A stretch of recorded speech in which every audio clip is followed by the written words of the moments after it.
content of this channel is for mature audiences. Parental discretion is advised.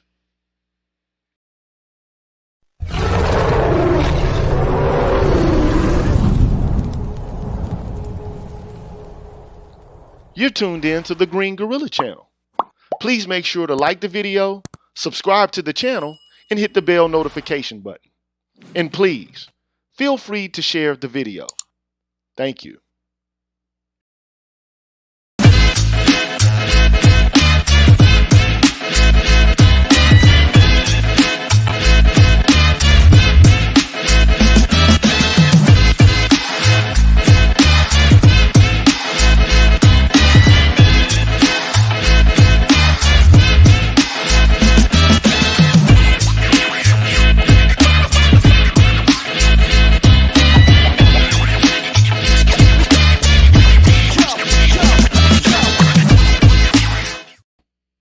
What's good, everybody?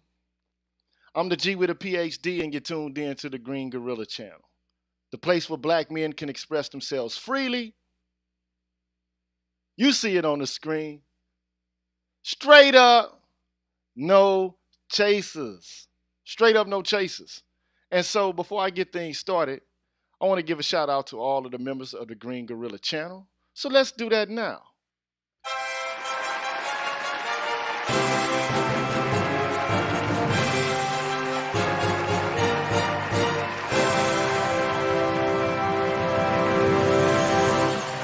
Yes, I want to give a shout out to all of the members of the Green Gorilla channel, starting with The Book of Ronin, Ab Media 83, NJ Progressive Indie, Damon Harris, Brian McMurray, Ethan Hines, Mr. Lumeth, TD Hip Hop Media, Drew Main, Shop Talk Live, Jones Boy, Ryan Jackson, The Face, Mr. Heat, David Demand, Afro Analyst, NEU, Ronan Martin, Black Wizard, ADOS, Camp Low, Isa Abdul Sahir, Sir Anthony, Deshaun Nolly, Aaron Lloyd, MLR, Charles Rogers, Black Dog, Brother Love, Infamous Chillin', Universal 178, Blacksword 404, Rashid Barnes, Aaron Smith, DH, C-Truth the Revelator, Gold Professor, The Nameless Protagonist, Black Pill Ned Stark, Arthur Unknown, Odd Collard, Roderick Jackson, Dr. Tiasan Johnson, Brian Williams, Kalanja Kala, Sherrod Martin, Ricky Dawson, Cedric Bowman, True 7360, BK Born Shahid, James Washington, Hostile Adept, Seven Coast Dojo, W. Pierre 1, Rogish the Billmonger, Ike here, Force Windu, Lady Miss Thing Green, BGS Ibmore, and Marvin Battle Jr.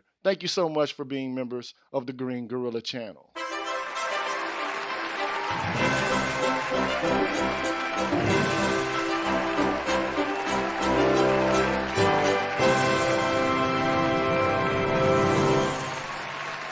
Thank you. Thank you so much. Thank you for being members of the Green Gorilla channel. And look, everything that you give me, for the most part, I take it and I put it back into the channel in order to improve the quality and the content of the channel. I'm just letting you know. So, if you want to become a member of the Green Gorilla channel, well, here's how. What's good, everybody? I'm the G with a PhD, and you're tuned in to the Green Gorilla channel, the place where black men can express themselves freely. Straight up, no chaser. Today, I want to introduce you to my new membership program that consists of 5 levels where you can invest in the Green Gorilla channel on a monthly basis and receive level-specific perks. Memberships are special because they improve the quality of the content of the channel and will help me to be able to keep the channel going. Now, to participate in the Green Gorilla channel membership program, all you have to do is hit the join button, which is located right next to the subscribe button on my channel page. Now, for all of my subscribers who decide not to participate in my membership program, nothing will change. The content will keep coming the way it always has. Thanks for watching, and be careful out here, people. Bless.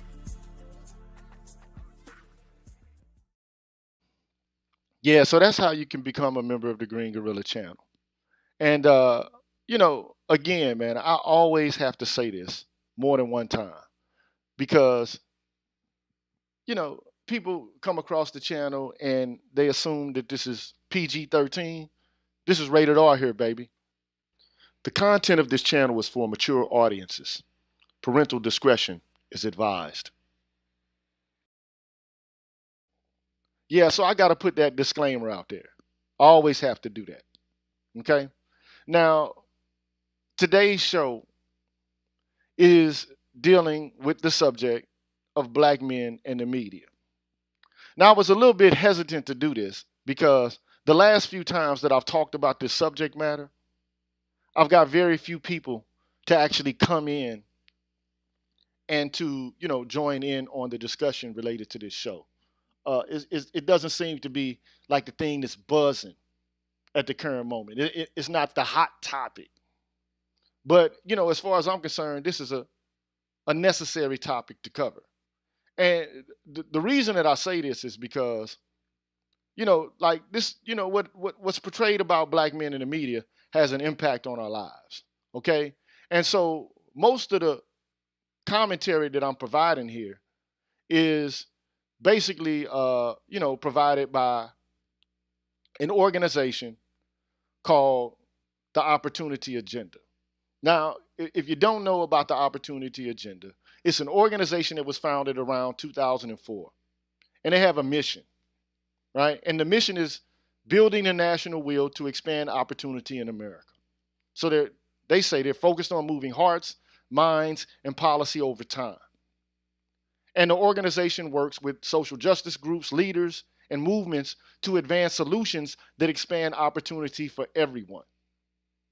Through active partnerships, this opportunity agenda synthesizes and translates research on barriers to opportunity, and they provide corresponding solutions. They use the communication industry and media to understand and influence public opinion, and they identify and they're advocates for policies that improve people's lives. So if you want to learn more about the Opportunity Agenda, go to their website, www.opportunityagenda.org, and you can find out more about the organization. But what I'm interested in is, their understanding about a problem. And the problem is black men in the media. And they've done this review. And I'm going to leave a link in the description to this review so that you can peruse it for yourself, and you can do so on your own time. But basically, this review focuses on the core problem as social scientists have described it, right? A troubling link between media portrayals and lowered life chances for black males. And so what they do is they break the story down about black men and the troubling link that they have with media portrayals. They break it down into several parts. Now, the first thing they talk about is distorted patterns of portrayal. Because, there's a lot of research out there, right, on the overall presentation of black men in the media and, males in general, right, and how it's distorted in a variety of ways in distinction to the real world facts. So do you have these studies, right, that focus on a single genre or one medium, like a TV fiction show or magazine advertisement or video games, so on and so forth. But the research, if you look at it as a whole, it reveals like these patterns, which include but are not limited to underrepresentation overall. For example, you got very few characters in video games. You got very few black men that appear as talking head experts that are called in to offer perspectives and analysis in the news. You hardly see black men as computer users in TV commercials, as purchasers and users of luxury items in print advertisement, as relatable characters with well-developed personal lives, as fathers in fiction shows and in films, right? You got these negative associations that are exaggerated. I mean, particularly criminality, unemployment, poverty. But, the idle black male on the street or on the corner on the stoop is not the true face of poverty in America. but he is the dominant one in the world depicted by the media. So when you talk about poverty, they show a black male face, or you show some inner city kid, slinging drugs on a corner. And then when you do get positive associations, those associations are limited, particularly to sports or to physical achievement in general, right? And virility and musicality or some other such, magical Negro musings, right? Now, it's true, the media is populated by some black males intended to inspire, but they represent a limited range of qualities to the exclusion of, a variety of everyday virtues that black men possess. And then you got the problem frame, right? So these distortions, some of them are accurate, right? But black males tend to be overly associated with problems that can't be solved. And then you got missing stories and many important aspects and dimensions of black male lives, such as the historical and antecedents of black economic disadvantage and the persistence of anti-black male bias. They're largely just basically ignored by the media. Ignored. And it should just be known there is a causal link between the media and public attitudes. And so what this does is it creates general antagonism towards black men and black males. A lack of identification with or sympathy for black males, reduced attention to structural or other big picture factors that impact the lives of black males, public support for punitive approaches to problems related to black males.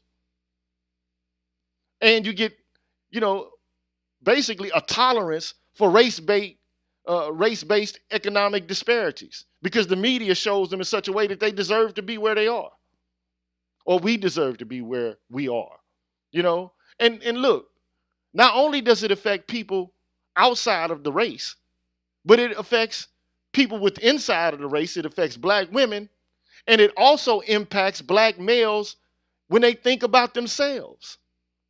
Thank you so much for the donation. I can't see who actually gave it to me at the current moment, but so it is true. Like black males, we draw on far more experiences than that is depicted in the media, right? Because we get them from ourselves and we get them from our peers. But we're also members of the public, and we're not immune to the influence of the media because we consume it just like every other American does. And sometimes we can have internalized bias against ourselves predicated upon the kind of imagery that is put out there in the popular media.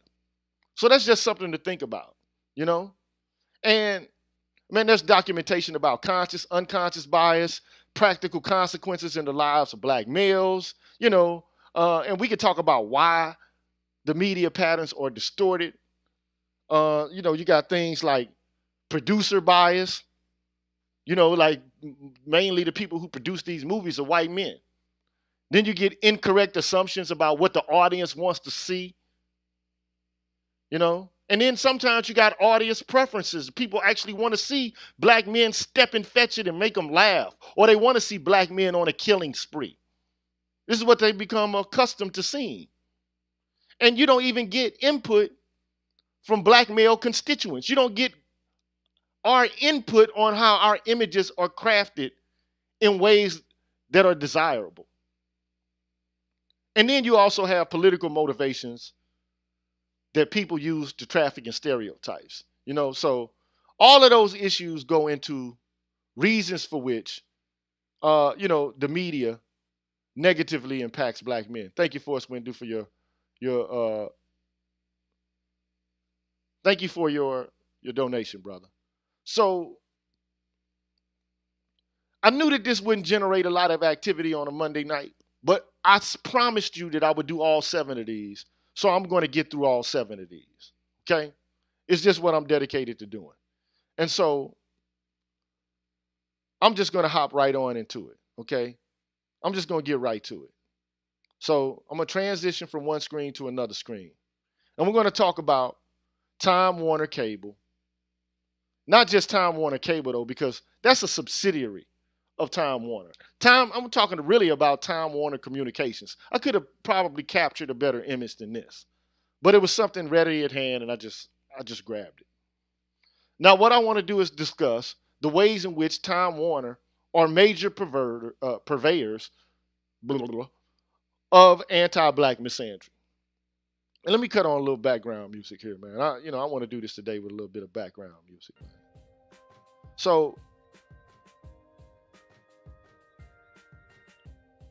now, I told you before that for the most part, man, there's like only 6 major media companies in the United States. And these are humongous, gigantic corporations. And they control the flow of the content of the media. So you have General Electric. And media is not even their biggest thing. Right? But it is a big thing that they do. And I've covered that already. We've talked about News Corporation.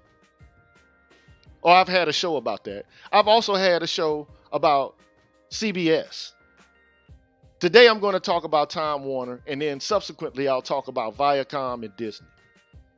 I told you I'm dedicated to this thing, so I'm going to see it through to the end. Okay? So,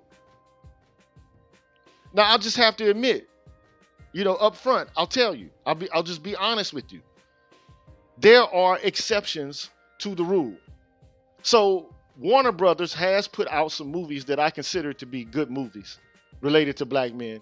And they're movies, that I can look at and actually say, okay, I like those. You know what I'm saying? Those are things that I like. Okay?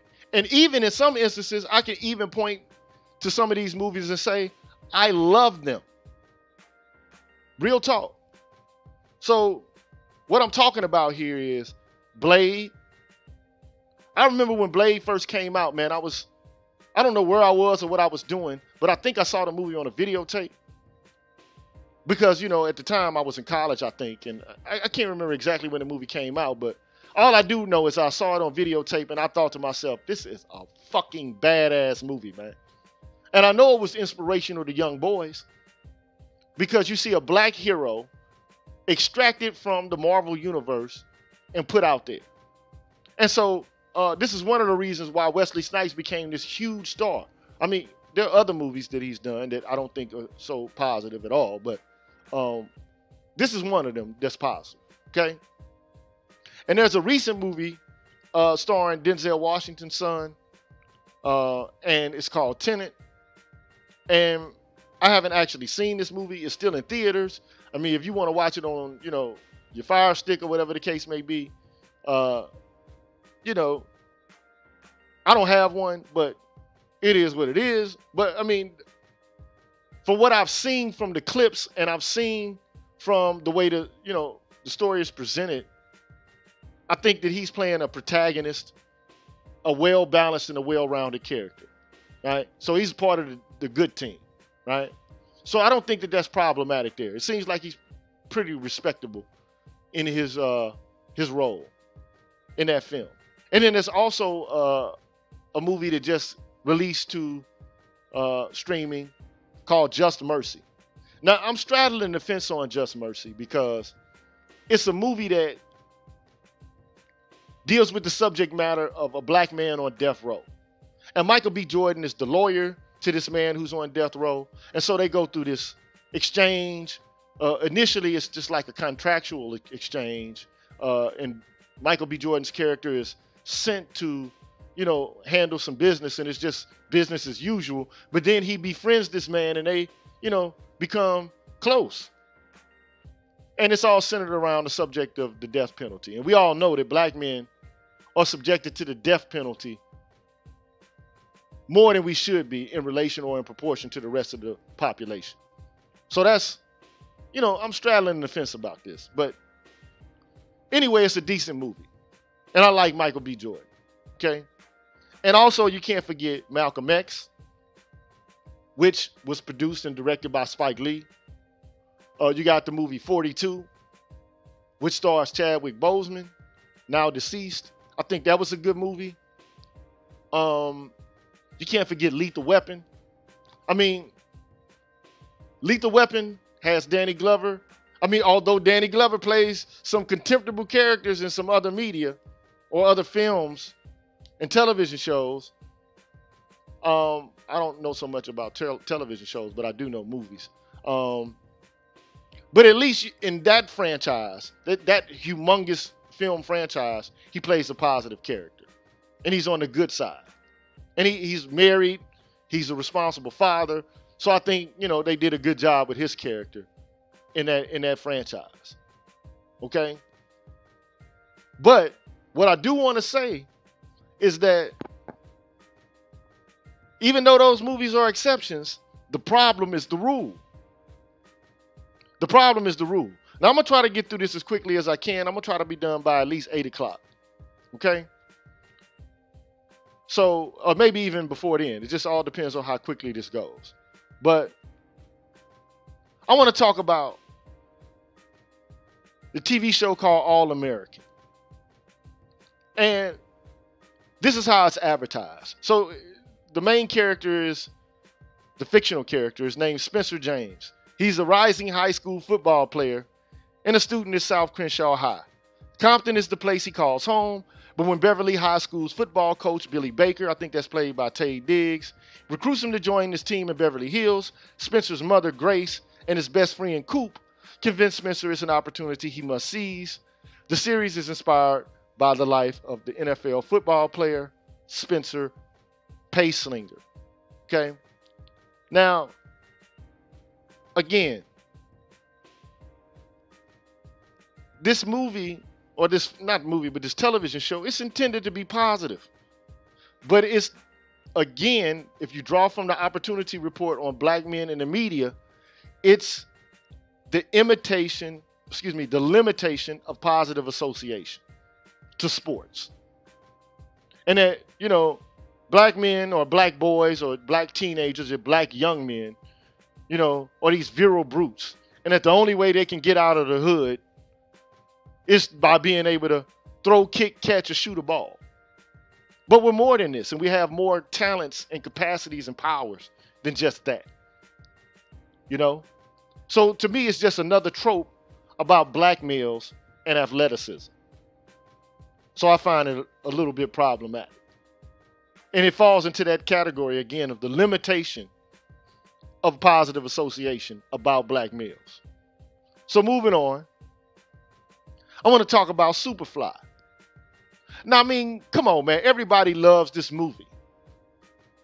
But you got to think about this shit, man. What kind of psychological impact does a movie like this have on black men? But I'm jumping the gun here. I just want to read the blurb for it.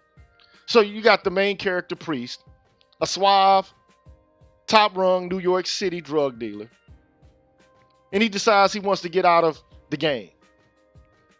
And there's this desperate street dealer, a snitch. He informs the police of Priest's activities. Priest is forced into an uncomfortable arrangement with corrupt narcotics officers. Setting his plan in motion, he aims to leave the business and stick it to the man at the same time. Man, that shit is crazy, man. But you know how this shit goes, man. I mean, look. Black men are more than criminals and drug dealers. We're more than that. And this, per the report, the Opportunity Report on Black men in the media, you have a situation in which the negative associations about black men are exaggerated. And after all, man, like the Superfly is like the apex of blaxploitation cinema, man. That's what it is. And so basically these films, they tend to center around violent or what is considered to be taboo subjects, and they are engineered primarily by white people, to get a ruse through sensationalism and through controversy. And so these kind of movies, they're problematic. And so that's what I think about Superfly, man. Also, And some people consider this guy to be heroic. But I mean, how many more stories do we need about the glorified drug dealer, man? Like, how many more do we need, man? I mean, we already got like tons upon tons of those movies, man. But speaking of that, I want to talk about New Jack City. Now, this movie is a good movie, man. I mean, aesthetically, it's a dope-ass movie, man. There's no denying that, man. This is the truth. Dope-ass movie, man. And it's about Nino Brown, Wesley Snipes, and his minions, known collectively as the Cash Money Brothers. And they've rapidly risen to the top of the New York City narcotics game. Under Nino's heartless leadership, the drug operation has grown into a multi-million-dollar empire. But Scotty, who's Ice-T, and Nick, played by Judd Nelson, are two police officers who know their way around the streets of Harlem, and they're determined to bring Nino and the Cash Money Brothers down. Now, again, like drawing back to what I said earlier about Superfly, here you got black men being portrayed as criminals and drug dealers. But we're more than that. I'm not saying that there aren't black men that do this shit, but that's not all we do. Why can't something else be captured on the screen? And do you know that they're planning to do a remake of New Jack City? I don't know why. I don't think it could be done better than the way it was done. I don't think you can top that era. I don't think you can top the music. I don't think it should be remade. If you want to see New Jack City, go see the fucking original, man. We don't need to see another New Jack City. But that's just my opinion, man. So, as per the Opportunity Report on black men and their link to the media, you get negative associations, which are exaggerated. And it's to me, another example of New Jack blaxploitation. It's blaxploitation with a New Jack face and spin on it. Now they about to put a trap spin on the shit. And it should just be common wisdom, that like a lot of black men have imitated this shit. You hear all the rap records about, these guys talking about they're like Nino Brown and they get money like Nino and they doing shit as scandalous as Nino. And this plays into what I said earlier, as per the report, that sometimes black men can internalize this imagery because they're subjected to it and it has unconscious bias over their mind states as well. So it's problematic in that regard to me. Moving forward. Everybody's favorite here, right? The Color Purple. The blurb for The Color Purple basically says that it's an epic tale spanning 40 years in the life of Celie, an African-American woman living in the South who survives incredible abuse and bigotry. After Celie's abusive father marries her off to the equally debasing Mr. Man, every time I see that shit, man, I think about Mr. I laugh. But anyway, man, so things go from bad to worse, leaving Celie to find companionship anywhere she can. She perseveres, holding on to her dream of one day being reunited with her sister in Africa. And it's based on a novel by Alice Walker. That's how the blurb puts it out there, right? Now, as far as I'm concerned, this movie is anti-black misandry. In it, black men are portrayed as either weak or they're portrayed as absolute monsters. And the story basically centers around women who need to protect themselves from black men. And you know what's funny about this movie, man? Is that there are a whole host of scholars and black men who were critical of the movie when it first came out. But nowadays, you got black male scholars who would reaffirm this bullshit. And that makes me angry, man. It does, man. This shit pisses me the fuck off. Because you got black men reiterating the kind of imagery black men reiterating this imagery, man, and throwing it back in the face of other black men. And as far as I'm concerned, they're only doing this shit to virtue signal and grandstand so that they can fit in with the current scheme. Because that's where they find their niche at. They feel like they can be protected, I guess, in white spaces by using this rhetoric, which is deleterious and it's not an accurate depiction about who black men are as a whole. But there you go. And you know what's funny to me is I recently saw a clip, and I put it even in one of my videos, where you had James Baldwin, the author of The Fire Next Time.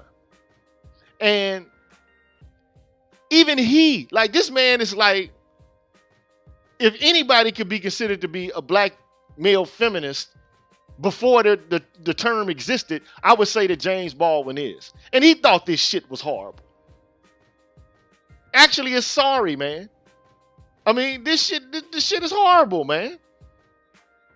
And ultimately what he said was that if you're going to talk about black men and you're going to have a black man portrayed on the screen like that, why don't you tell us a little bit about his background so we can see how he came to be that way?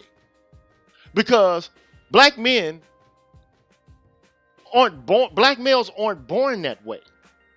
So if you're even going to present an image like that about black men, you need to give us some background story which explains why black men are that way. But of course, we know the story was written by Alice Walker and what kind of animus Alice Walker has for black men. Because she's a black feminist, and they rely on this ideal, this trope, that black men are rapists, sexist, abusers.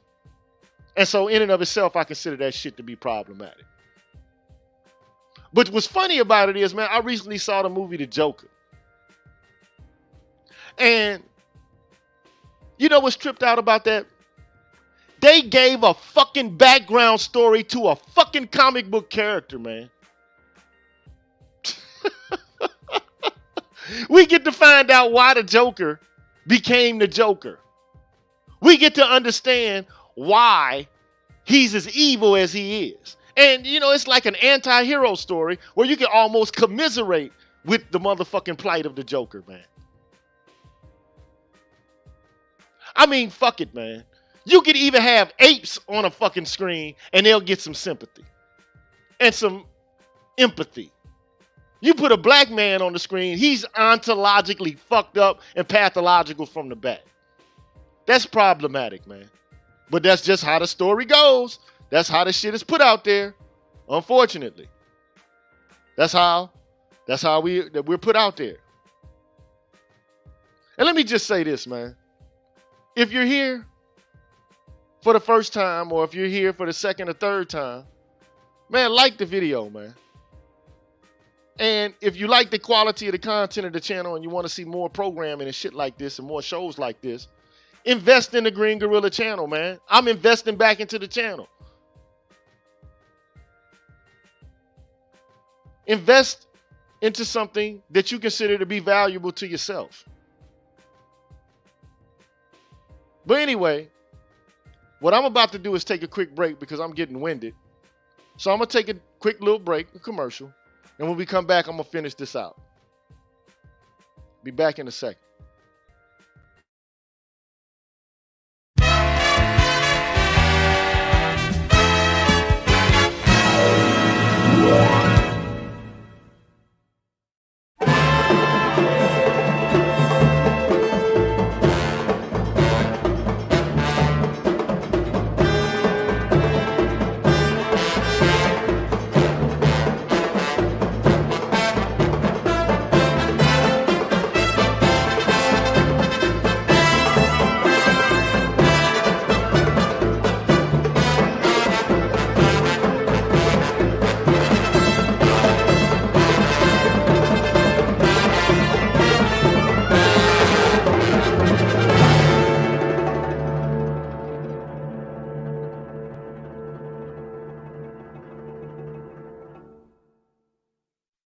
The content of this channel is for mature audiences. Parental discretion is advised. So look, man. I'm the G with a PhD. You're tuned in to the Green Gorilla channel. This is the place where black men can express themselves freely, straight up, no chaser. So I put that disclaimer out there because every now and then you might hear some shit that you don't, that you might not want to hear, that might not be for virgin ears. But it is what it is. This is how I talk. I'm here to express myself freely, straight up, no chaser. So this is my show. I make the rules. So anyway, having said all that, let me get back to where I was at. And we're talking about black men in the media. In particular, we're talking about Time Warner and the media and the negative portrayals about black men that they've invested in. And that people all over the globe have been able to consume as a result of their investment into said media. So, making a transition back to the screen, we just recently had a discussion about the color purple. Now I want to talk about this movie named Sparkle. Now, to me, the movie Sparkle is like this transitionary movie era where you're moving away from blaxploitation, but you still have elements of it, and it's moving into modern black cinema. But you see those elements still there. So what is Sparkle about? It's a 1950s Harlem movie, or that's the setting. And Sparkle, who's Irene Cara, and her sister, Lynette McKee. I used to love Lynette McKee. And Dolores Dawn Smith are three musically gifted sisters whose mother, Effie, supports them by working as a maid. And encouraged by Sparkle's boyfriend, who's played by Philip Michael Thomas from the Miami Vice, who went on to play in that movie. In that TV series. The three form a singing group and become a sensation at a local nightclub. But it all gets fucked up. You know why? Because sister begins to date Satin, who, you can see the name Satin is close to Satan. Like this, you can't make this shit up, man. Satin. An abusive, drug-addicted pimp. Now, look. As far as I'm concerned, this is another movie with a black boogeyman antagonist.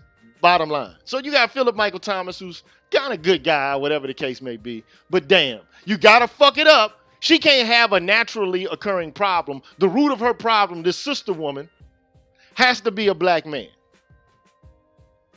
Has to be. And it's a negative association, exaggeration, because you got the black drug dealing, pimping Satin. And so it's another trope. And you see these tropes, like you understand why people think the way they do when you understand the kind of media that they consume on a consistent basis. If all you're getting is stories and narratives where black women are being manipulated and abused and pimped and turned out by black men, then you're going to think that that's a natural occurrence, because unconsciously that's going to impact how you perceive the world. Now, you know what's funny about this shit is that I remember a long time ago, man, when Bobby Brown and Whitney Houston first linked up and they got together. And man, I don't want to throw salt on my stepfather. He's deceased now. Good man. God bless you, my brother. But he used to hate the fact that Bobby Brown and Whitney Houston were together because he considered Bobby Brown to be a young punk who was fucking up Whitney Houston and somehow turning her out. But if you know the insider sources, them motherfuckers been saying, no, man, the story wasn't like that. Whitney turned Bobby ass out because Whitney was already on dope. But see, you don't even begin to hear any kind of narratives like this because you don't see those kind of narratives put out there in the popular media. It's always one-sided. It's always a black man coming along and sullying, dirtying the innocent and the pure black woman, the pristine and pure black girl who lost her innocence by dirtying herself or sullying herself up by cavorting around with some pathological black male. So, yeah, I had to talk about that. Now, it's a good movie qualitatively, aesthetically. The movie's good. It's well put together. But the iconography of black men in the movie is horrendous. And it's the same trope. And everybody wants to see these stories. And then, oh man, we come to Colors. So here's the blurb for Colors. In this gritty police drama from director Dennis Hopper, what the fuck is he doing making a movie about gang culture anyway? For what? But anyway, I digress. Streetwise cop Bob Hodges and hot-headed rookie Danny McGavin grapple with their new partnership on the gang-ridden streets of Los Angeles. Although Danny finally lets Hodges show him the ropes, his adrenaline-fed brutality earns him a reputation with the very gangs they want to help. They want to help, huh? With the gang war ready to explode, Danny confronts his own racism, even as he falls in love with Louisa. Now again, let me just say something about this movie, man. Because I'm just going to be honest. Although the movie is financed by Orion, it was distributed by Warner Brothers. Just for your info. Just so you know, FYI. And before this movie came out, I'm just going to be honest with you, man. I never seen a Crip or Blood in St. Louis in my fucking life until this movie came out. Now, I ain't saying that there weren't any there and that the guys from LA hadn't begun to, move around and maneuver and expand their business. But all these wannabe gangster motherfuckers, man, I didn't see that shit until this movie came out. I'm just being honest. I didn't see that until this.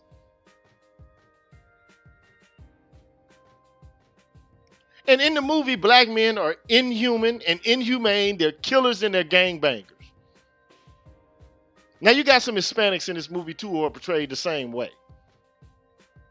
But still, it still has a negative impact on the imagery and the iconography of black men.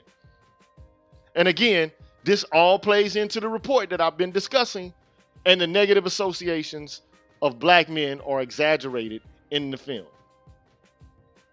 Colors, colors, colors, colors. That's how Ice-T got his movie debut. Colors, colors, colors.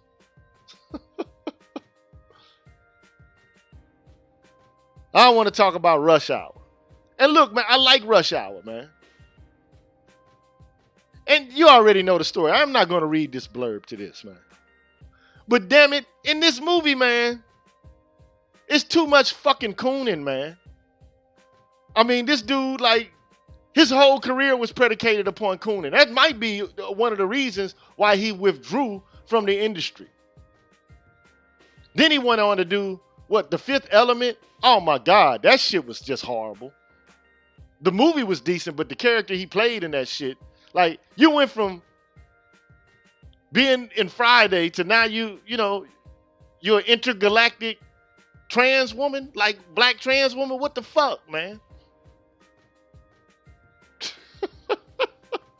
But anyway, man, ultimately, man, you get a negative portrayal of black people because you get this loud, ignorant, and over-the-top, fetching character. And it's just not good for the image of black people, black men. It's just not good. But it's funny. Everybody gets to laugh at it. Now, this wouldn't be a problem if there were corresponding movies that gave another interpretation and that they were out there in bulk. But this is kind of like the shit that's the norm. This is what we get. And it's problematic. And here we go. King Kong. Hey, man, the film tells of a gigantic prehistoric island-dwelling ape called Kong, who dies in an attempt to possess a beautiful young woman. Now you better know, you motherfuckers better understand right now that this shit, that movie is a nigga. Kong is a nigga. And he's after the white woman. That's his desire, his preference, and it plays on the stereotype of the trope about the magical virility and the athleticism and the physical prowess of black men and how dangerous they are and how they need to be put the fuck down by more civilized forces from white men. Yeah, that's what it's about. Now, if you can't see that this shit is racist, I don't know what to tell you. My viewpoint on it is, you want some gorillas? I'm here to give it to you. I'm going to remix that shit and reappropriate the imagery and iconography and turn it into something different. Which is why you see the green gorilla. I'm going to flip the script on the image. I'm going to flip the script on the icon. I'm going to flip the script and own it. So you can't use it anymore. But I digress. Now, the last few things I want to draw your attention to are alarming. And they're old, but I just thought it would be interesting for you to see. Because there are cartoons produced, developed, and distributed by Warner Brothers. One such, they're extremely racist. One such cartoon was Uncle Tom's Bungalow. Now just look at this shit. Look at it, man. Look at it.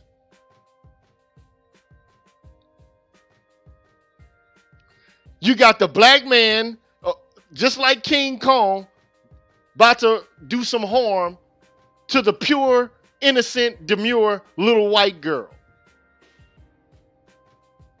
And then you got the black men with these pronounced features. And the negative stereotyping in these kind of films, the caricatures, the caricaturization of black men is absolutely deleterious. And it needs to be frowned upon. And this shit is still out there. Collector's items for white guys who harken back to a time when things were right, when America was great. Not only that, you got Jungle Jitters made by Warner Brothers. Yeah, that's right. Jungle Jitters. And you see the big-lipped African man sitting underneath the tree being idle, not engaged in any productive activity, but doing what niggers do, right?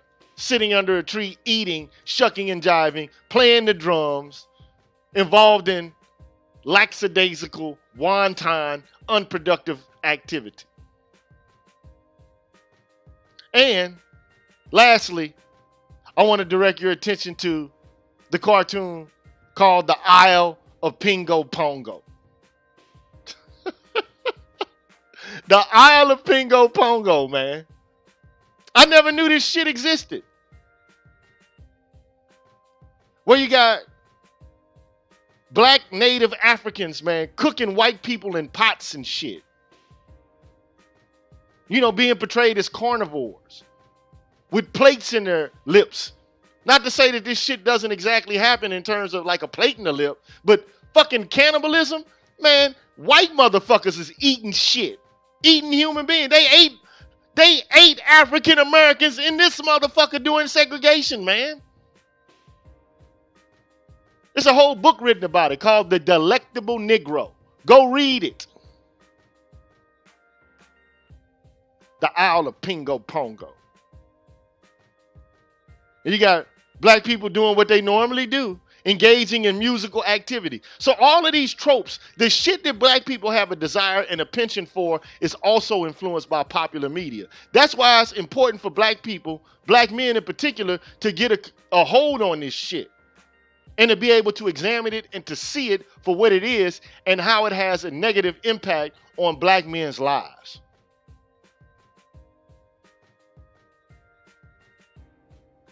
So that's the end of the slideshow. And I'm about to go back to the main screen and transition. So that's about it, man. And I hope you enjoyed the show. I only see that one person made a donation today. But if you can, man, please donate to the Green Gorilla channel. I'm here trying to provide you with some great quality product, man. And if anyone wants to join me and they have a comment to make, I'm going to leave a clip in the board. I'm going to take a quick break. If anybody comes in and has something to say about this, if you disagree, if you agree, if you got a comment to make in general, now's the time to do it. But I'm going to be back in a second. And if you can, please support the Green Gorilla channel.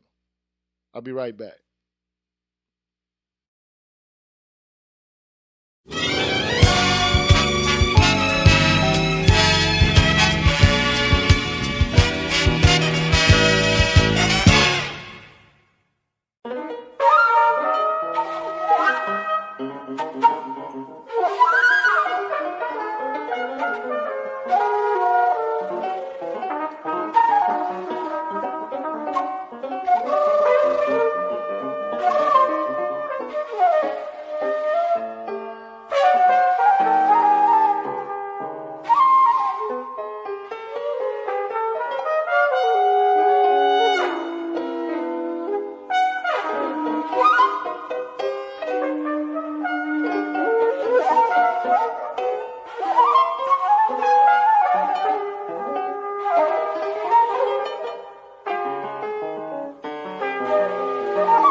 So, I'm the G with a PhD. You're tuned into the Green Gorilla channel. It's the place where black men can express themselves freely, straight up, no chasers. And ultimately, what I've done today is I've had a discussion with you about Time Warner and the ways in which Time Warner has been, and in many ways still is, a purveyor of anti-black misandry. And ultimately, man, we need to combat against this. We need to have a discussion about this with these folks, man. We do. I'm going to let you see Mike dance right quick. Thank you, C Truth the Revelator. I appreciate that. You know, every now and then you got to see Mike dance, man. You too can see Mike dance. This shit crazy as a motherfucker, man. I swear to God. But thank you, Progressive Indie. Thank you, C Truth the Revelator. I appreciate that. Support your scholars. Like, share, subscribe, and donate. That's right, Progressive Indie. Because I'm working hard, man. You can tell I've been working hard to improve the quality of the content of the Green Gorilla channel. You can tell that shit, bruh. All you got to do is look at my work, man. Look at my work. I mean, I'm not saying there's nowhere that you can go and get what I'm giving. But I'm providing something unique, man. Something you ain't never seen before, man. And I'm giving you a presentation that you've never seen before. And I'm working hard at it. And this ain't easy work. So, having said all that, man, look, I'm working on media, man. I'm trying to improve the quality of the content of the Green Gorilla channel day after day after day after day. And I started on this journey. Let me put on a little music, man. I started on this journey. I started on this journey, man, 5 months ago. Thank you, Rashid Bourne. So I'm going to let you see Mike dance, man. I think you deserve to see Mike dance, man. I started on this journey 5 months ago, man. And I'm not saying I'm the only person who provides this kind of content. I'm not. And I might not even be the best at it. But God damn it, I'm going to get better and better and better and better day after day. And I want to thank you for all of y'all support, man. Make sure to like the videos. Make sure to share the videos. Make sure to subscribe to the channel if you haven't. And whatever else it is that you do, be peaceful, man. And spread love and positivity, man. And raise hell when you need to. Because we need some hell raising around this motherfucker, too. I'm thinking of Tupac, Hellraiser. Police on my pager. We need to support each other, man, and we need to get this movement going, man. Real talk, man. Real talk. And it ain't easy doing this shit, but it ain't difficult either, man. I love doing this shit. So, anyway, man, having said all that, I'm about to get the hell up out of here, man. And until the next time, gentlemen, I'm going to come tomorrow. I don't know what my topic's going to be for tomorrow, but it's not going to be about the media. But I got 2 more of these to do. So, at any rate, man, I'm going to holler at y'all, man. Until next time, be good. Peace. Yeah.